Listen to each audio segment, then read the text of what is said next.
Et du coup, elle t'a retracé? Elle m'a retracé. Je sais pas comment elle a fait. Elle a eu mon numéro de téléphone. Elle a envoyé un message sur mon téléphone pour me dire oui, envoie-moi 100 euros. Envoie-moi 100 euros. Ta photo là, ta vidéo.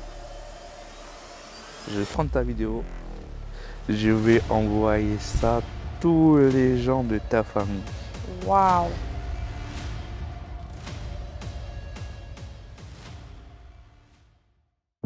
Évangile TV présente Partage ton histoire.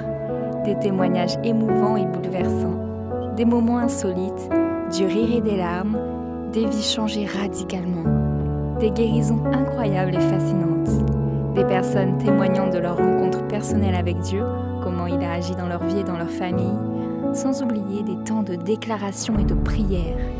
Bienvenue dans Partage ton histoire avec Chantal Rocamboura.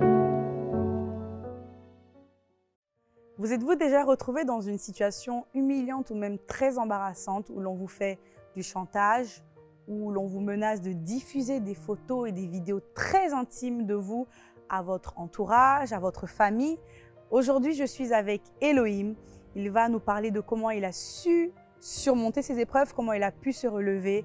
Et je vous invite à rester très attentif. Bienvenue dans Partage ton histoire.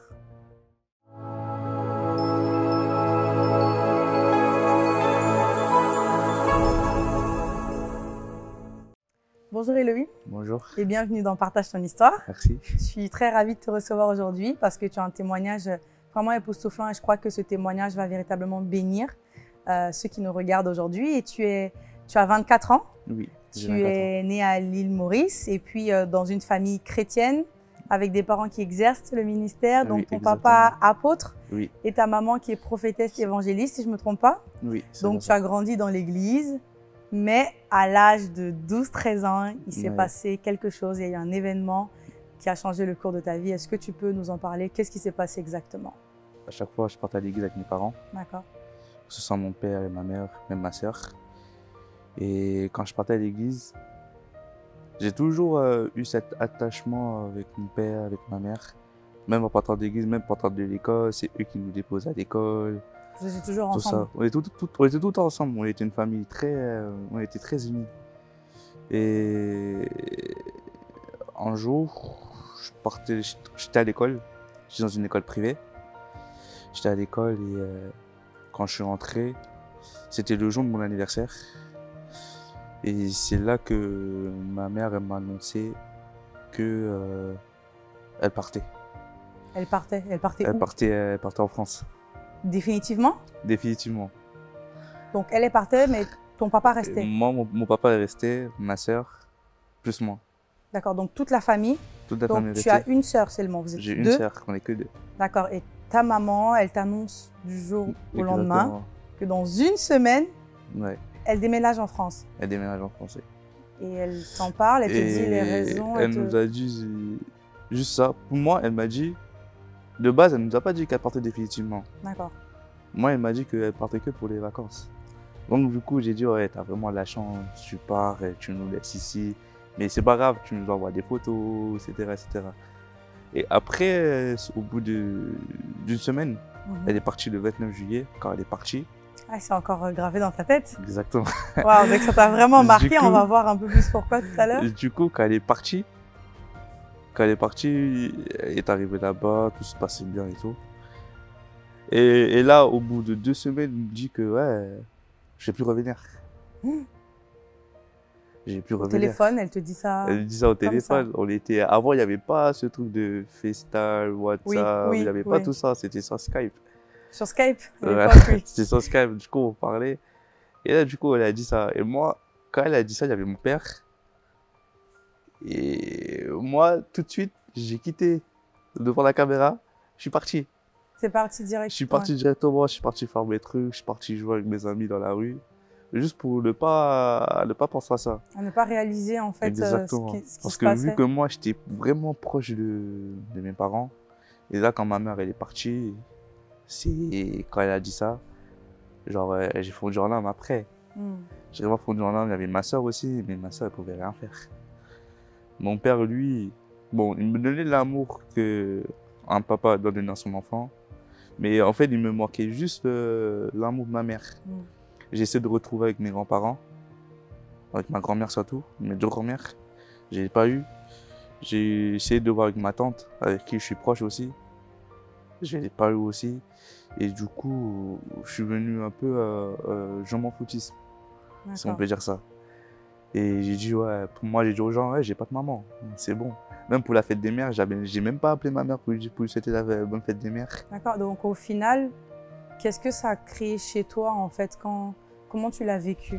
Comment tu l'as pris en fait quand ta maman te dit qu'elle ne revient plus? Moi, je l'ai pris vraiment mal. Je l'ai pris super mal. Vraiment super mal. C'est parce que. Tu l'as vécu comme un abandon? Exactement. Et là, j'ai commencé à faire de la muscu aussi. J'ai commencé à faire. Il y a un sport qu'on pratique tout le temps au pays, c'est le street workout. D'accord. C'est des sports de rue aussi. D'ailleurs, il y a une photo. Il y a une photo que j'ai vue. Bien sûr, elle sera affichée dans le témoignage là. Donc oui, on voit quand même que c'est un peu développé par-ci, par-là. D'accord, et t'avais quel âge? Tu te rappelles cette photo? T'avais quel âge? Là, j'avais 14 ans. Sérieux? J'avais 14 ans, j'étais... Je ne pas que t'as le corps de quelqu'un de 14 ans là. C'est la tête, oui, mais pas le corps. À 14 ans, j'étais déjà développé. Ah oui. Si on peut dire ça. Et en fait, qu'est-ce que ça veut dire que tu commençais à... C'était pourquoi que tu as fait du sport? C'était pour commencer à séduire ou c'était pour te battre? C'était... De base, j'ai fait de la muscu parce que j'aimais bien le sport. D'accord. Aussi, à l'école, à chaque fois, on dit que ouais, si tu es musclé, c'est que tu peux avoir toutes les filles que tu veux. Voilà, donc c'est sur ce point-là que je vais en venir parce que... Tu peux avoir toutes les filles. Même on dit, ouais, si tu es musicien aussi, tu peux avoir toutes les filles que tu veux. Et c'est là que moi, j'ai commencé à faire du sport et j'ai commencé à me mettre dans la musique. Donc c'est que derrière la motivation, elle était impure déjà. La motivation, derrière, elle n'était pas saine. Exactement. C'était pour but de pouvoir séduire, d'attirer le regard sur toi, quelque part. Exactement. Moi, je savais pas. Donc au final, quand on revient du coup à... donc là, on voit en fait un peu comment tu as évolué, etc. Tu as pris un peu une tangente, un chemin, quand ta maman est partie, un chemin un peu qui n'était pas super, qui n'était pas top. Et finalement, qu'est-ce qui se passe en fait? Parce que je sais que dans ton témoignage, on va arriver à ce point-là où tu as commencé à avoir des fréquentations, tu as commencé à être, on va dire, beaucoup tenté, à vivre, je vais dire le mot comme ça, dans l'impudicité. Tu vas un peu plus nous parler de cela, mais il me semble aussi que tu es tombé dans la masturbation. Et est-ce que tu peux me parler de comment en fait ça a commencé? Pour en venir là, c'est que déjà ça a commencé quand ma mère était toujours là. D'accord. Quand ma mère était toujours là, comme je disais, quand on priait, et moi sur mon téléphone, j'étais... En fait, quand on priait avec ma soeur aussi, ma soeur, elle parlait, ma soeur avait déjà ses fréquentations à elle, et on était tout le temps sur nos téléphones. Et moi, je regardais des trucs bizarres sur mon téléphone devant eux, mais eux, ils ne savaient pas. Oui, moi, je cachais à chaque fois mon téléphone. Pendant le culte? Pendant le culte. Waouh. Et après, le fait que quand ma mère elle est partie, et c'est là ça m'a incité à plus le faire. C'est-à-dire que à chaque fois, dès que je vois un truc, en fait, c'était une routine, il faut dire. C'était le soir, quand je dormais, que ça m'arrive. C'était des choses que tu regardais à caractère pornographique? Exactement. Et, donc, et du coup, c'est des trucs que ça arrive. Des fois, même si je ne regarde pas, je le pense. Oui, bien et sûr. quand je le pense, je masturbe et ça arrive souvent le soir. Et finalement, tu es tombé aussi dans j'ai envie de dire, dans quelque chose où tu te retrouvais à envoyer des photos. Est-ce que tu peux nous parler de cet épisode de ta vie? Déjà, avant qu'on arrive là, on voyait des photos. Je me disais, vu qu'en grandissant à l'âge de 14 ans, je me disais que ouais, je dois arrêter tout ça. Pourtant, j'étais conscient que ce que je faisais, C'était pas bien. Que je dois arrêter. Et j'ai essayé d'arrêter une semaine, 2. J'arrivais pas. Et là, à l'âge de 15 ans, quand je partais à l'église, je partais carrément, vraiment je partais à l'église parce que c'est moi qui ouvre l'église, c'est moi qui ferme l'église, Ah oui. j'installe les chaises, je mets les instruments, tout ça, je nettoie l'église. Et c'est là que c'est à l'église que j'ai commencé à faire des photos. À l'église. C'était à l'église, c'était dans les toilettes de l'église. Waouh. Parce qu'on m'a dit, ouais, fais une photo, envoie et tout. Tu étais en contact avec des filles qui te demandaient des Exactement. photos et du coup, c'était un échange en fait.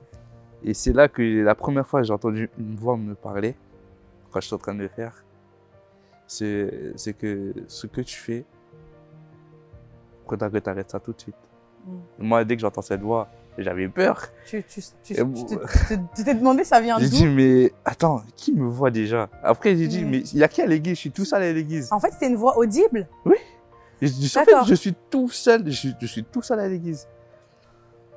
Dans ma tête, j'ai dit, ok, il n'y a pas de souci. Et le 7 décembre 2014, à l'âge de 15 ans, que je me suis fait baptiser. C'est là que tu as réellement pris la décision Et c'est là que j'ai vraiment pris la décision de vraiment d'arrêter. Et là, j'avais arrêté pendant longtemps, pendant 1 an, faut dire. Ouais. Et là, moi, j'étais à l'école et c'est là que je reçois un coup de fil de ma mère qui me dit, ouais, c'est un vendredi. C'était vendredi 22 avril. Elle me dit, ouais, prépare tes affaires. Dimanche là, à 10h du matin, tu prends l'avion. Et tu prends l'avion, tu vas la rejoindre. Exactement. Et il se passe quoi alors dans toi? Je prends l'avion. J'étais grave énervé. Ah ouais? J'étais grave énervé. J'ai dit, déjà, je sors de l'école. Je n'ai même pas dit à mes amis au revoir. Et là, tu me dis ça, et là, tu me sors ça comme ça. Moi, j'avais pas envie. Et en plus de ça, j'avais pas de passeport. Et c'est après cela, en fait, finalement, que tu prends l'avion, tu arrives en France. En France, en plus, c'est compliqué parce que tu parles pas la langue. Alors Tu commences à décrocher, enfin même à l'école, parce que même ton entourage aussi ne parle pas français. Donc l'école ne t'intéresse plus. Mais quand même, il y a quelque chose qui te rattrape parce que tu continues à avoir un contact avec des personnes avec qui vous continuez à vous échanger des photos. Sauf que là, ça tourne mal. Exactement. Parce que cette fille en question, est-ce que tu peux nous dire qu'est-ce qu'elle fait? Parce que vous avez déjà envoyé des photos de vos parties intimes. Exactement. On s'est déjà envoyé des photos. Mais du coup, et tu avais oublié cette histoire avec la fille? Bon, j'ai complètement oublié. La fille, je l'ai complètement oubliée. Et ça a ressurgi comme ça. Exactement. Et qu'est-ce qu'elle t'a dit concrètement? Parce que tu reçois un message, un appel, un texto, et elle te dit quoi? La fille en question, la fille à qui j'ai envoyé des photos? Oui. Alors elle, c'était ça en site. Sur un site? Parce qu'elle va te faire du chantage. Exactement, c'était ça en site. Et ces sites-là, je te conseille. En fait, je on va même pas dire, de toute façon, on va même pas dire c'est quel site, mais en tout cas. Exactement, à tout le monde de partir dessus. Franchement, ce site-là, c'est très dangereux. Et c'est là que je reçois un message. Et moi, je réponds. Tranquillement, je réponds. Et là, la fille, je sais pas comment elle a fait, elle m'a retracé. Elle m'a retracé. Je sais pas comment elle a fait. Elle a eu mon numéro de téléphone. Elle a envoyé un message sur mon téléphone pour me dire oui. Envoie-moi 100 €. Envoie-moi 100 €. Ta photo là, ta vidéo. Je vais prendre ta vidéo. Je vais envoyer ça à tous les gens de ta famille. Waouh. Je sais pas comment elle a fait. Elle a fait des captures d'écran des gens de ma famille. Donc en fait, elle avait une vidéo de toi en montrant tes parties intimes. Exactement. Et donc elle a dit, en gros, si tu donnes, on voit pas 100 €, elle envoie ça à tous les membres de ta famille. Tous les membres de la famille. Que les membres de ta famille ou même Même pas que les membres de la famille, hein, à tout le monde. Même les gens de l'église. Sur Insta, elle est partie sur Insta. Elle a fait capture d'écran de tous les abonnés. Et sur Insta, je suis abonné et beaucoup de gens d'église. Ah oui, forcément. Et même les gens d'église sont beaucoup abonnés, sont abonnés aussi à moi. Même que ce Waouh. soit pas de la série Paris, Oui. même que ce soit des vrais de Lyon. Ça. Et là, elle m'a dit, t'as 30 minutes pour envoyer tout ça. Du coup, t'as envoyé? J'ai pas PayPal, Ouais. j'ai rien. Tu étais prêt à envoyer l'argent? J'étais prêt à envoyer alors pour qu'elle n'envoie pas. Elle m'a dit, tu prends trop de temps. Elle a envoyé une première vidéo à ma tante. Waouh! Waouh! Et le truc, c'est que dans ma tête, je me suis dit, en fait, elle peut pas envoyer la vidéo parce qu'elle n'est pas amie avec ma tante. C'est-à-dire que le message qu'elle m'a envoyé, c'est le message, elle va partir. Parce que, en fait, ça va écrire que ouais, telle personne Oui, veut vous envoyer oui, un veut vous message. envoyer un message. Il faut d'abord accepter. Exactement. Et finalement, ta tante l'a reçu? Je sais pas, elle peut pas regarder. Je sais pas si elle a regardé. Et moi, j'ai prié pour qu'elle regarde même pas. En fait, elle a mis ses menaces à exécution. Exactement. Et d'ailleurs, j'aimerais quand même faire une parenthèse à ce niveau-là parce que ce qui se passe en fait, lorsque quelqu'un te fait du chantage pour diffuser que ce soit une photo de toi ou une vidéo, pour montrer des choses qui pourraient porter atteinte à ton honneur en échange d'une demande d'argent, c'est ce qu'on appelle de la sextorsion. Et en tout cas, une chose est sûre, c'est qu'en France, c'est puni au regard de la loi, d'accord? L'article 312-10 du Code pénal, c'est puni de 5 ans d'emprisonnement et de 75 000 € d'amende.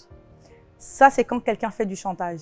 Si la personne, elle met à exécution ses menaces, donc comme je disais, on parle de sextorsion, alors la peine est de 7 ans d'emprisonnement et de 100 000 € d'amende. Donc il faut se rapprocher en fait des forces de l'ordre et bien sûr que vous pouvez porter plainte.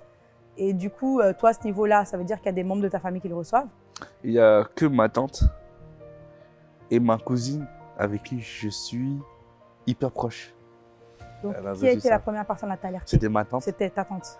et c'était ma cousine après. Donc les deux sont venus te dire, en fait, il y a une vidéo de toi qui tourne. Exactement. À ce moment-là, Et là, la vidéo, la fille, elle a fait capture d'écran, elle m'a envoyé. elle t'a montré en fait Elle qu'elle m'a a dit, envoyé. ouais, voilà, j'envoie. Si tu m'envoies pas ça là, c'est mort. Du coup, moi, j'étais paniqué. Ma mère, elle était en bas au salon.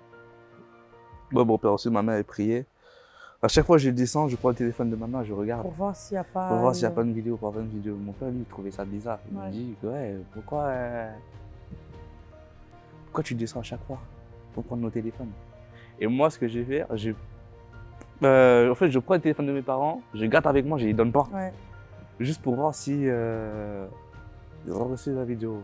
Et finalement, ils ont reçu la vidéo. Ils n'ont pas reçu la vidéo. Ils n'ont pas reçu. Je priais vraiment. C'est là que j'ai appelé ma responsable de GR. Et là, en fait, du coup, tu as appelé ta responsable, elle t'a pas jugé, elle t'a pas... Je ne l'ai pas dit. Tu lui as pas dit direct. T'avais Jusqu'à peur? maintenant, là, je ne l'ai pas dit T'avais encore. peur? En fait, j'ai peur de dire à ma responsable de GR. Mhm. Jusqu'à maintenant, je ne l'ai pas dit. Mhm. Je sais que je fais une grosse erreur de ne pas le dire. Ouais. Bon, de toute façon, ça sortira là. De toute façon, cette émission sortira. Et puis, c'est ton témoignage. Enfin, Voilà. j'ai envie de dire, c'est du passé. Hein. Par le sang de Jésus, le Seigneur nous a Amen. à effacer nos péchés. Et puis, c'est le plus important. On n'est pas là dans le jugement. Mais il y a d'autres personnes de ta famille qui l'ont reçu.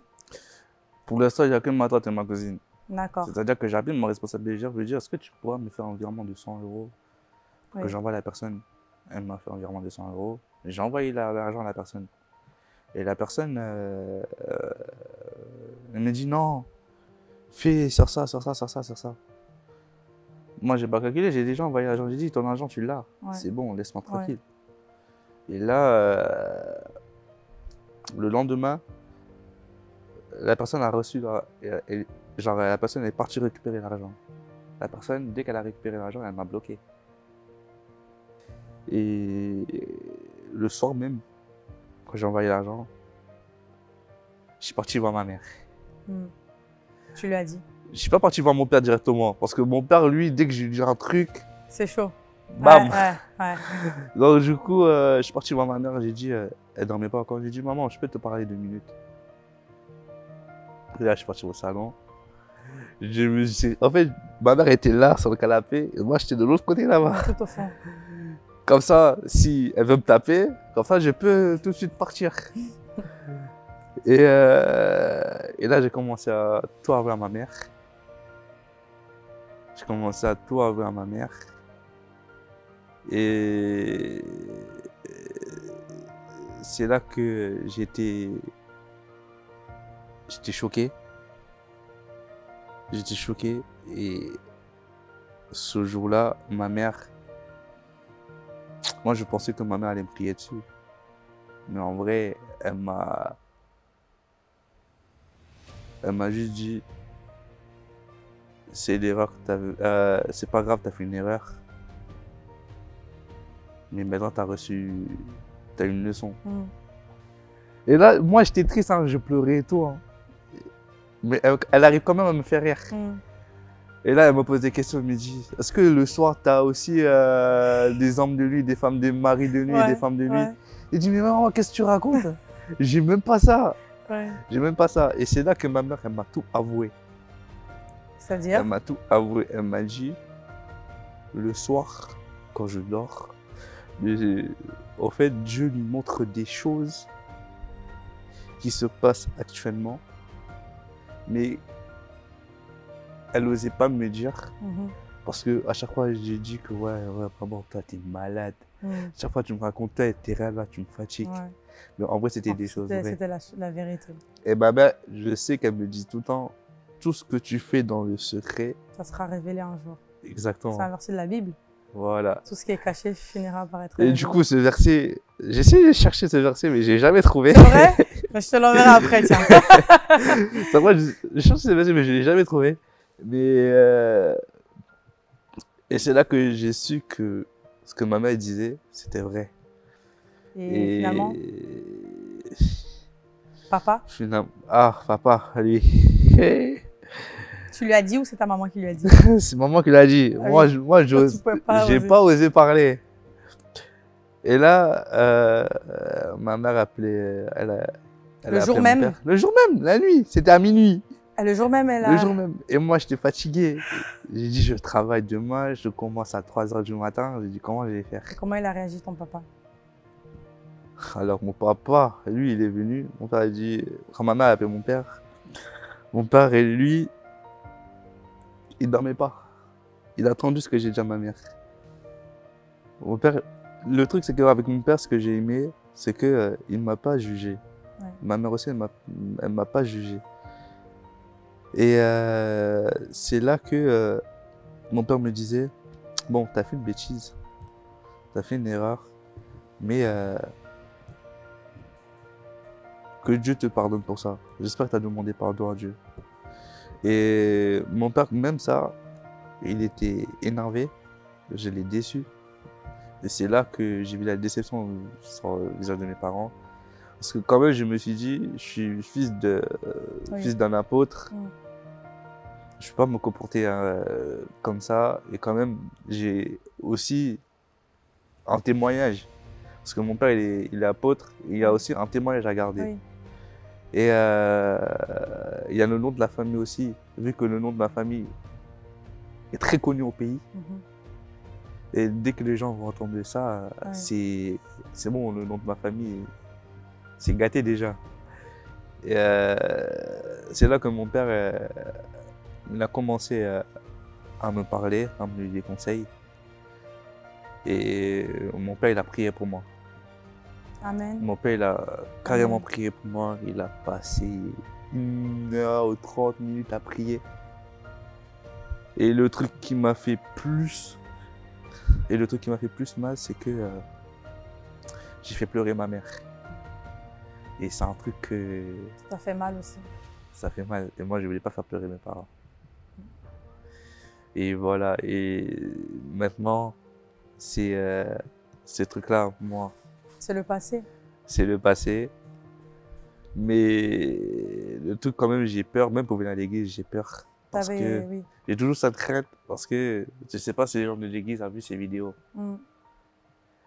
Et même jusqu'à aujourd'hui, parce qu'aujourd'hui j'ai toujours... Il y a cette petite crainte de se dire que peut-être ces vidéos peuvent sortir. Exactement, parce que vu que je sers aussi à l'église. Et un jour même, tu avais eu peur de venir parce que tu disais, je ne sais pas si je venais servir. Et tu disais dans Je ton savais témoignage pas, je que savais tu es pas quand du même venu tout. servir? Je savais pas du tout. Moi, je voulais pas. J'ai dit, je viens ou je viens pas. J'étais prête à appeler Responsable pour dire que tu ne viens du pas? meneur pour dire que je viens pas. Mais j'ai entendu une voix qui me disait, va quand même jouer. Je suis parti, je suis venu quand même à la répétition. Oui. Je voulais pas jouer. Et quand même, Dieu m'a dit, vu qu'on est en binôme, Dieu m'a dit quand même tu joues. Dimanche, je voulais pas venir. Et dimanche, c'est là que j'ai vu que Dieu m'a vraiment utilisé. Parce que c'est là que j'ai commencé, en fait, j'ai commencé à servir. Et là, quand j'ai commencé à louer Dieu avec mon instrument, en fait, quand même moi j'ai regardé la vidéo, parce que je me suis filmé, quand même moi j'ai regardé la vidéo, je me suis dit que c'est pas, c'est Elohim qui parlait il y a 2 minutes pour dire qu'il ne veut pas jouer. Et là, franchement, j'ai vu une autre facette de moi. Et c'est là que j'ai vu que, franchement, le Seigneur il m'utilise. Peu importe ce qui s'est passé, mais le Seigneur, il m'a quand même utilisé. Pour son service. Exactement. En fait, on comprend tout simplement que l'amour et la grâce de Dieu, elle est inconditionnelle en fait. Et qu'on faute tous, on pêche tous. Parfois, il nous arrive de tomber. Mais en fait, cet amour nous relève et puis elle ne nous juge pas. L'amour de Dieu ne nous juge pas, le Seigneur ne nous juge pas. Alors qu'il y a peut-être quelqu'un aujourd'hui qui ne se sent pas digne de l'amour de Dieu. Mais laisse-moi te dire en fait que peu importe ce qui s'est passé, la Bible dit que voici, les choses anciennes sont passées et toutes choses sont devenues nouvelles. C'est-à-dire que même si c'était il y a quelques minutes, quelque chose s'est passé, considère cela comme des choses anciennes et dis-toi, déclare avec foi que les choses nouvelles arrivent. Et puis, le Seigneur nous utilise quand même. On voit même dans la Bible, peu importe les personnes qui ont fait des fautes, qui ont même fait j'ai envie de dire de grands péchés selon les êtres humains, oui, parce que quand on regarde le roi David, quand on regarde les autres, certains prophètes même qui sont passés, ils ont fait des trucs que nous on qualifierait des trucs de ouf, parce que je pense qu'ici personne n'a tué quelqu'un, mais pourtant on voit que David a tué quelqu'un, mais pourtant il a été roi et voilà, il a été roi par le Seigneur pour faire des grandes choses. C'est pour dire que oui, malgré nos faiblesses, malgré nos manquements, Dieu nous utilise quand même et c'est une grâce pour nous. Et c'est pour ça qu'on rend grâce au Seigneur, on remercie le Seigneur. En tout cas, merci beaucoup Elohim pour ce témoignage. Elohim Samuel, du coup j'ai ton deuxième prénom aussi. Merci pour ce témoignage qui nous a vraiment édifiés. Et d'ailleurs nous fait comprendre en fait que même si on se retrouve dans des situations qui peuvent être difficiles, qui peuvent être humiliantes, où on peut avoir honte, Dieu est celui qui nous restaure, Dieu est le premier qui nous soutient. Donc si vous aussi vous êtes passé vous avez une histoire similaire, n'hésitez pas à en parler autour de vous à des personnes de confiance pour vous soutenir, mais ne restez pas seul dans ce que vous êtes en train de traverser. Et peut-être qu'aujourd'hui, vous me regardez, vous ne connaissez pas Dieu, vous n'avez pas de relation personnelle avec Dieu, vous n'êtes pas encore né de nouveau comme Elohim, il était dans une église, il croyait en Dieu, d'accord, mais il n'était pas encore né de nouveau, il n'avait pas fait de rencontre personnelle avec Jésus. Et j'aimerais vous inviter aujourd'hui à ouvrir votre cœur au Seigneur, à le recevoir comme votre Sauveur et votre Seigneur, afin qu'il puisse véritablement changer votre vie. Vous aussi, vous voulez avoir une relation personnelle avec Dieu, je vous invite là où vous êtes à fermer les yeux et à faire cette prière avec moi à voix haute. Et vous allez tout simplement répéter et vous allez dire, Seigneur Jésus, aujourd'hui, je t'ouvre mon cœur et je te reçois comme mon Seigneur et comme mon Sauveur. Aide-moi à changer de vie. Seigneur, je crois que tu es le Fils de Dieu et qu'il t'a ressuscité d'entre les morts. À partir d'aujourd'hui, je deviens ton enfant. Les choses anciennes sont passées et toutes choses deviennent nouvelles.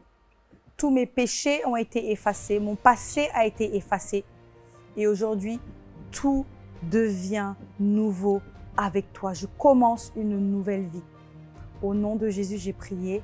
Amen. Alors, j'aimerais dire bravo et félicitations à toi si tu as fait cette prière pour recevoir Jésus comme ton Seigneur et Sauveur. Bienvenue dans le royaume de Dieu. Sache que ta vie ne sera plus jamais la même. Parle à Dieu comme ton Père. Confie-lui tes craintes, tes soucis. Parle-lui vraiment avec le cœur ouvert. Et si tu as fait cette prière, n'hésite pas à me contacter sur ma page Instagram. Partage ton histoire. Et d'ailleurs, si quelqu'un ici a un témoignage, toi qui me regardes, tu as un témoignage, contacte-moi également et je me ferai vraiment un plaisir de recueillir ton témoignage ou de te recevoir directement sur un plateau pour pouvoir partager ce témoignage à d'autres personnes. Merci à vous, merci de nous avoir suivis. Que Dieu vous bénisse et on se dit à une prochaine dans Partage ton histoire.